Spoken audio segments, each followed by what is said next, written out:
안녕하십니까. 네, 여기 PPT 내용이 그대로 프린트해 있습니다. 그래서 이거 같이 보시면서 이제 들으시면 되겠습니다.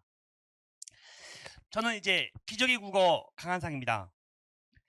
저에 대해서 간단히 말씀드리면, 저 이제 서울대 나오고 고려대에서 대학원을 다녔고 주로 강남 대성학원에서 강의를 했습니다. 지금 이제 여름방학을 맞아서 예비 고졸들 대상으로 특강을 하고, 그 다음에 2학기 때 조기 수능반을 할 겁니다. 그거에 대해서 제가 말씀을 드릴게요. 자, 지금 예비 고3에게 중요한 게 뭔가? 수능 국어가 어렵습니다. 두 가지 말씀드릴게요. 첫 번째, 수능 국어를 원래 잘하는 학생이 아닌 경우 실력을 향상시키는데 시간이 좀 많이 걸립니다. 그래서 지금 아마 이 예비 고3들, 지금 현재 고2들 수학, 과학 하느라고 정신이 없을 거예요. 충분히 이제 이해합니다. 하지만 제가 이제 20년간 학생들 가르치면서 보면 결국 국어가 안 나와서 못 가는 경우가 굉장히 많아요. 그래서 자제분을 잘 보고 국어에서 만약에 어려움이 있다. 그러면 여름방학 4주 특강이잖아요. 이때 제대로 수능 국어를 한번 공부해 보기를 추천드립니다. 그리고 두 번째, 어, 선생님, 제 아이가 지금 고2인데 모의고사 점수 잘 나오는데요? 라고 생각하실 수 있는데요. 고2 국어와 고3 국어가 너무 차이가 많이 납니다. 그래서 자제분한테 시간 딱 재서 고3 수능 평가원을 풀어보게 해야 돼요. 그랬을 때 자제분의 실력이 나타납니다.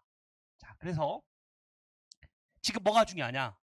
첫 번째, 아마 내신 공부만 했을 거예요. 근데 수능 국어 공부를 한번 해보는 겁니다. 이게 엄청 중요합니다. 제가 올해 겨울에 다원교육에서 부탁을 해서 뭐 민사고 하나고 막 이렇게 해서 최상위권 학생들 한 50명 정도를 제가 2달 7주 딱 문학 특강 했었거든요. 이번 겨울에. 근데 아이들이 수능 국어가 뭔지 몰랐어요. 뭐냐면 그냥 지문 쭉 대충 읽고 기억에 의존해서 답을 내는 거였단 말이에요. 근데 제가 7주 동안 그렇게 하는 게 아니고 진짜 글쓴이 의도에 따라서 제대로 글을 읽는다는 게 뭔지를 이제 그 깊이를 제가 7주간 보여줬습니다. 그래서 애들이 엄청 도움을 받았고 아마 여기도 그 자제분들 부모님이 계실지 모르겠는데 그래서 제가 이제 그 겨울방학 때 문학을 했다면 이번 여름방학 때는 제가 독서 4주를 딱 합니다. 그래서 수능 공부를 제대로 해보는 거예요. 내신 공부와 수능 공부는 아예 다릅니다. 내신은 뭐냐면 그냥 지식을 좀 외우는 게 중심이에요. 근데 수능은 근원적인 실력을 길러야 됩니다. 그 어떻게 기를 것인가? 이건 반드시 수능 전문 강사한테 들어야 됩니다. 제가 이제 강남 태성에서 학생들 가르치다 보면 고3 때 자기가 나름 공부 잘한다고 생각했는데 수능에서 변별 당하고 재수를 합니다. 그러면 겸손해지고 엄청 많은 방법들을 시도를 해봐요. 그래서 그러면서 진짜 탄탄한 실력이 확 올라갑니다. 또 안타까운 거야. 왜냐면 재수하면 시간과 돈이 너무 많이 걸리잖아요. 그러니까 제 생각에는 고2 때 고3의 마인드로 한번 공부를 해야 됩니다. 그리고 고3 때 재수생의 마인드로 공부를 하면 아마 고등학교 졸업과 동시에 좋은 성적이 나올 거예요. 두 번째는 확신과 자신감입니다. 수능 국어가 뭔지를 잘 모르잖아요. 자꾸 도망갑니다. 물론 대치동은 좀 그런 경향이 있었긴 한데 수능 공부하다가 자신이 없어지면 아 역시 난 수시로 가야 돼 하고 도망갑니다. 근데 그러면 안 되고 수능과 정시, 그러니까 수시와 정시를 둘 다 대비할 수 있는 자신감이 있어야 돼요. 근데 제대로 공부해놓고 나면 그 확신과 자신감이 듭니다. 자, 제가 고3 국어를 좀 말씀드릴게요. 왜냐면 고2 국어는 이걸 내신으로 접근하면 답이 없고요. 고3 수능 국어로 접근해야 돼요. 고3 수능 국어는 한 번 방향성이 바뀌면 5, 6년 가거든요. 근데 작년에 수능 국어 출제 방향이 완전 바뀌었습니다. 그래서 이제 올해 6월 평가원 시험이 최근에 있었어요. 그래서 이제 어떻게 됐는지 봤는데 작년 경향을 그대로 쭉 이어서 옵니다. 어떤 경향이냐? 굉장히 어렵습니다. 작년에도 엄매 기준 1등급 커트라인이 84점이었어요. 그래서 국어 만점과 수학 만점이 표준점수가 똑같습니다. 만약 의대를 갈 때 물론 수학과 과학에 가산점이 있으니까 똑같이 표준점수가 같아도 물론 수학과 과학이 좀 더 중요하죠. 하지만 결국 84점을 1등급 시험일 때 96, 98을 맞는다. 그걸로 이제 엄청난 점수의 이익을 보는 거죠. 어렵습니다. 그래서 이번 6월 평가원이 작년 수능 국어를 똑같이 따라가요. 문학도 어렵고요. 독서도 어렵고. 자, 문법을 다루는 게 언어와 매체입니다. 엄매, 화작 다 어렵습니다. 특히 작년에 이제 방향을 바꾸면서 독서가 많이 쉬워지고 문학이 훨씬 어려웠었는데 이번에는 독서도 어려웠어요. 어떠냐면 윤석열 대통령께서 말씀하셨던 킬러 지문과 문제는 없어라. 맞습니다. 없어졌어요. 아예 접근도 못할 만큼 어려운 지문과 문제는 사라졌는데 그냥 대충 공부하면 답을 낼 수 없는 중고난도 문제가 곳곳에 박혀 있습니다. 굉장히 많이. 그러니까 어디서 튀어나올지 모르는 중고난도 문제를 풀 수 있는 실력이 있어요. 그래서 엄매도 1등급 84점. 작년에 이제 수능 국어랑 비슷하게 봅니다. 경향성을 좀 말씀드릴게요. 독서가 논설문, 설명문이 있는 그 글이에요. 총 4지문 나오는데 이번에 3지문이 EBS 연계입니다. 고3들 EBS 열심히 봤는데 점수가 안 나와요. 왜냐면 연계가 되긴 됐는데 한 단락만 됩니다. 그 한 단락이 된 거는 그냥 봤다는 기억만 나는 거예요. 결국 근원적인 독해력이 기르는 거. 그리고 지금 국어가 어려워진 이유가 뭐냐면 선지 안에서 굉장히 많이 꼬아놨습니다. 이걸 견문장이라 그러는데 뭐 아는 문장 해서 판단 포인트가 막 3개씩 있어요. 이거를 주어진 시간 내에 내가 집중해서 볼 수 있는 힘을 기르는 것. 이게 이제 우리의 방향성입니다. 자, 대책이 뭐냐? 결국 근원적 독해력과 사고력인데요. 이게 뭔지를 좀 알아야 됩니다. 이게 내신만 공부해서는 절대 기를 수 없는 거예요. 독해력은 글을 읽고 이해하는 거고요. 사고력은 굉장히 깊게 다양한 방면으로 생각할 수 있는 겁니다. 그러면 이번 그러니까 작년부터 올해 6편까지 이어지는 수능 국어가 이 사고력 요구예요. 그냥 쓰여진 글만 읽어서는 답이 안 나옵니다. 그 글을 읽고 굉장히 깊게 여러 방향으로 사고할 수 있어요. 그러니까 시간이 부족하죠. 그래서 학생들은 좌절감을 느낍니다. 선생님, 이거 80분 내에 다 어떻게 읽고 푸나요? 당연히 할 수 있습니다. 제대로 공부하면. 사고력을 기르는 공부를 하면 되는 건데요. 이게 뭐냐면 자, 예를 들어 말씀드릴게요. 피아노를 칠 때 처음에는 손가락이 안 움직여서 힘들잖아요. 근데 계속 올바른 방향으로 이제 피아노를 연습하다 보면 손가락이 물 흐르는 것처럼 어려운 악보를 막 치게 되죠. 똑같습니다. 수학을 공부할 때도 사실 그 주어진 시간 내에 수학 30문제를 그렇게 깊게 사고해서 푸는 게 진짜 불가능한 일인데 학생들은 해내거든요. 왜 해내냐면 어려운 문제를 보면서 굉장히 깊게 여러 방면으로 사고하는 것을 반복 연습하기 때문에 그래요. 국어도 그렇게 해야 됩니다. 국어도 내신 공부와 수능 공부의 차이점. 수능 공부는 이제 이미 수능이 한 30년 이상 나와서 충분히 좋은 글과 문제가 쌓였어요. 그거를 단지 답만 내는 게 아니고 깊게 그리고 여러 가지 방향에서 사고하는 걸 엄청 연습해야 됩니다. 자, 그리고 이제 수능 출제의 원칙을 좀 이해해야 돼요. 이것만 이해하고 나면 굉장히 자유로워집니다. 뭐냐면 수능 출제 교수님들은 5천만 5천만 한국인이 납득할 수 있는 기준을 깔아놓는단 말이에요. 제 수업을 이과 학생들이 굉장히 좋아하는데 왜 좋아하냐면 학생들은 수능 국어에 대해서 오해를 합니다. 이거는 이렇게 보면 답이고 이렇게 보면 오답이고 관점에 따라서 다 달라지잖아요. 근데 그거는 제대로 판단 기준을 못 잡아서 그래요. 그래서 5천만 명이 납득할 수 있는 기준을 잡는 것. 단지 문제를 맞추는 게 아니고 이게 수능 공부입니다.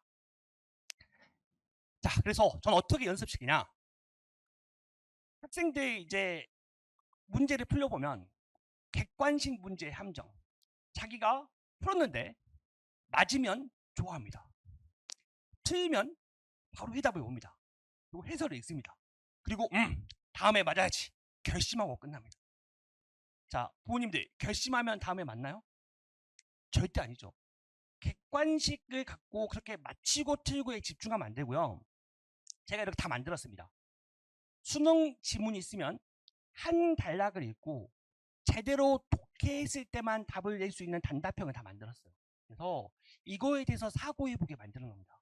그러면 자기가 제대로 사고하고 있는지 아닌지를 알 수 있죠. 두 번째, 좀 더 상위권 학생들을 위해서 어떤 문장이 쓰였으면 수능평가원에서 그 문장에 대해서 굉장히 깊고 여러 가지 방향의 사고를 할 수 있어야 되죠. 그래서 학생 스스로 깊고 여러 가지 방향 사고하게 하고 옆에 해설을 줍니다. 그래서 제가 이제 수능을 볼 때는 항상 전국 100등 안에 들었는데 전국 100등 안에 든 사람이 어떻게 사고하는지 두 개를 비교하면서 생각하는 방식을 익히는 겁니다. 자, 예를 들어 말씀드릴게요. 이번에 6월 평가원에서 제일 어려웠던 문제입니다. 16번 문제인데요. 보시면 전통적 요리학의 주요 주제는 쭉 나왔어요. 전통을 보자마자 학생들은 반응하고 사고해야 됩니다. 자, 부모님들, 전통, 기존 나왔어요. 전통이 나왔다는 거 반드시 뭐가 있을까요?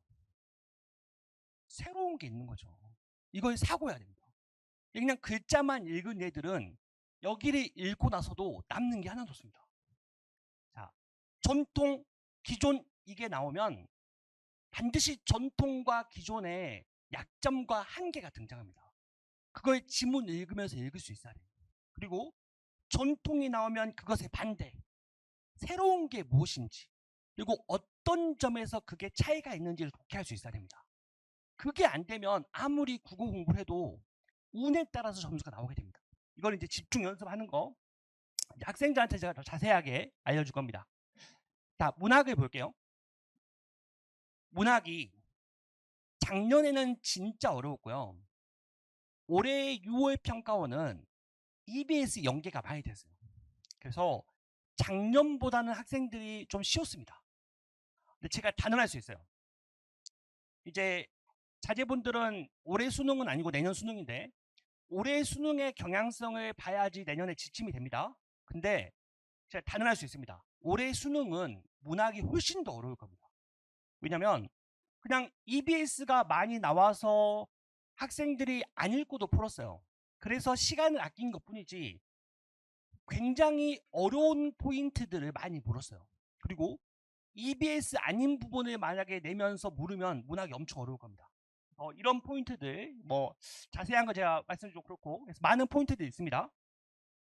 그럼 대책은 뭐냐? 결국은 문학에서 어려워졌을 때 시간을 어떻게 줄일 수 있을 것인가?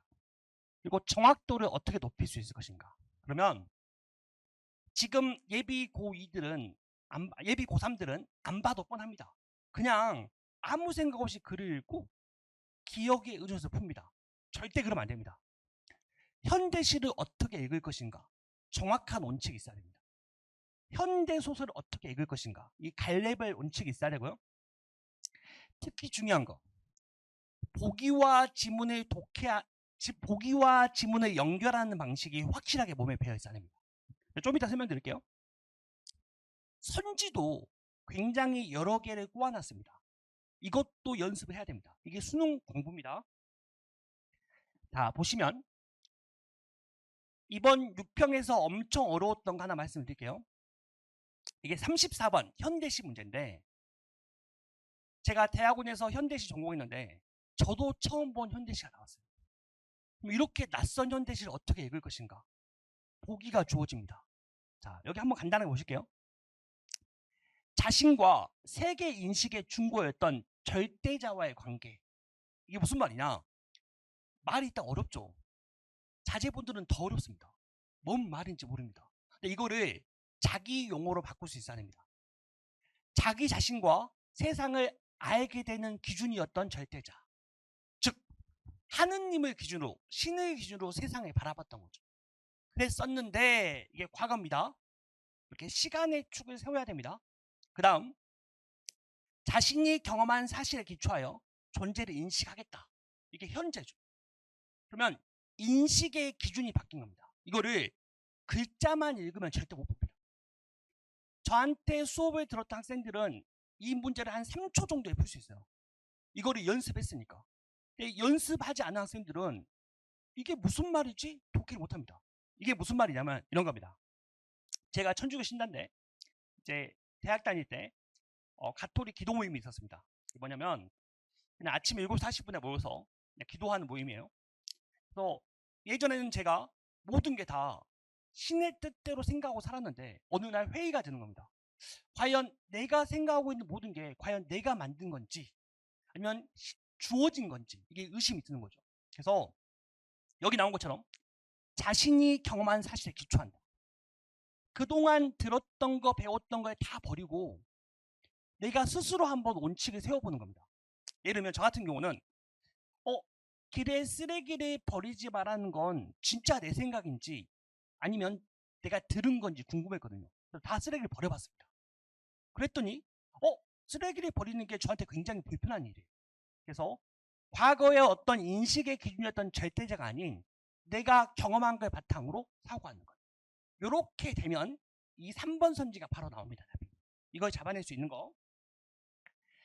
자, 요거 29번 문제 현대소설인데 EBS 연계였기 때문에 얘들이 그나마 많이 맞췄어요.